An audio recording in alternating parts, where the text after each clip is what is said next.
स्वप्न रे देखुछंती कि आपण माने एही पांचटी पक्षी जानी रखंतु यह भारी शुभ अटे किणिबे गाड़ी आउ संपत्ति। नमस्कार, स्वप्न रहस्यर आज अध्याय को आपण समस्त को स्वागत करुछि मो आनी सतपथी।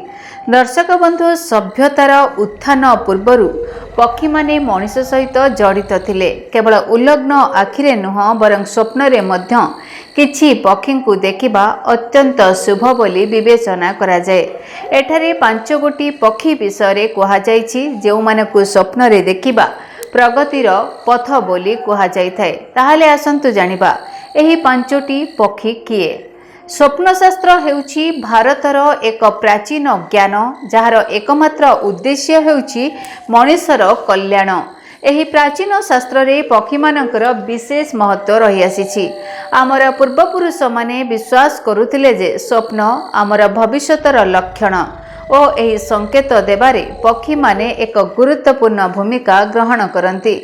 विभिन्न पक्षी मानकर रूप विभिन्न अर्थ सहित जड़ित अटे। तेबे स्वप्न शास्त्र रे केवल खोला आखिरे नुह बरं स्वप्न रे देखा जाइतिबा पक्षी मानक सहित मध्य आम जीवन जड़ित, जहाकु स्वप्न शास्त्र रे पक्षी शकुन बोली कहा जाए।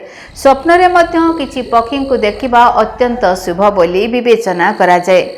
एहीपरि 5टी पक्षी उपरे आलोचना करा जाइछि। कहा जाए जे जो माने स्वप्न रे एही पक्षी मानकु देखंती सेमानक पई प्रगतिर रास्ता खोली जाए। ताले आसंत जानिबा एही पक्षी माने किए एवं सेमानक रूपर अर्थ कौन अटे।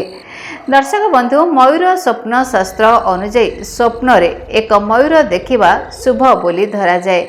यह जीवन रे आसुतिबा सुख, समृद्धता एवं भाग्यर संकेत मध्य होई पारे। तबे आपण माने स्वप्न रे गोटे मयूर देखिबा यह सूचाई दिए जे आगामी समय गुड़िक आपणकर रंगीन एवं बेस खुशीमय हेबाकु जाउछि। सुआ भारतीय संस्कृति रे सुआ हेउछि बुद्धि एवं जोगाजोगर प्रतीक।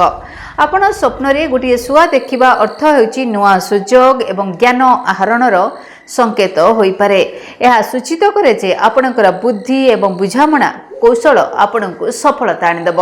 पारा पारा शांति एवं प्रेमर प्रतीक। आपण स्वप्न रे गोटे पारा देखिबा आपणक जीवन रे शांति एवं प्रेमर आगमनर संकेत भाव रे विवेचना करा जाए।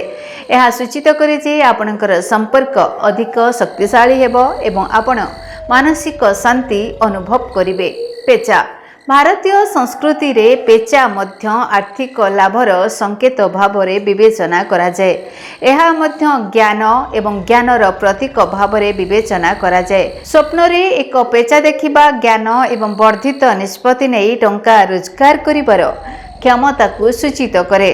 सागुणा सागुणा हेउछि एक शक्तिशाली पक्षी जहा आकाश रे उच्च रे उड़ी थाए, जहाँ स्वाधीनता, दूरदृष्टि एवं उच्च लक्ष्य हासिल करिबार क्षमतार प्रतीक अटे। एही पक्षी को स्वप्न रे देखिबा सूचित करे जे आपणकर जीवन रे उच्च लक्ष्य स्थिर करिवे एवं सेगुड़िक हासिल करिबा पई कठिन परिश्रम भी करिवे।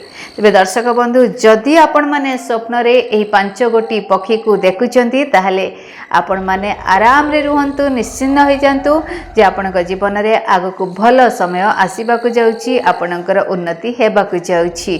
धन्यवाद, नमस्कार। जदि आपणक जीवन रे व्यक्तिगत पारिवारिक समस्या, कर्मक्षेत्र नियुक्ति, वैवाहिक समस्या, वास्तुदोष एवं माली मकदमा आदि समस्या थाए ताहेले समस्यार समाधान और परामर्श पाई आमकु जोगाजोग करंतु। ज्योतिर्वेद doctor Bhabani Shankar Mahapatra, Budheswari colony, plot number 26, Bhubaneswar. Phone number 9776833302 9439444924। आमर वेबसाइट www.srijagannathastro.com। केमिति कटिबो 2026 मसियारे आपणक भाग्य केउ राशि रे रहिबो समस्या आउ किए हेबे लाभवान, केमिति रहिबो मेष ठारू मीन राशि पर्यंत भाग्यफल जानिबा पई देखंतु आम कार्यक्रम 2026 भाग्यफल।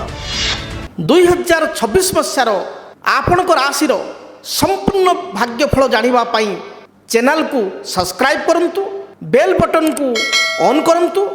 देखंतु DTV ओडिया। DTV ओडिया देखिवा पई सब्सक्राइब करंतु एवं बेल आइकन को मध्य दबाई दियंतु।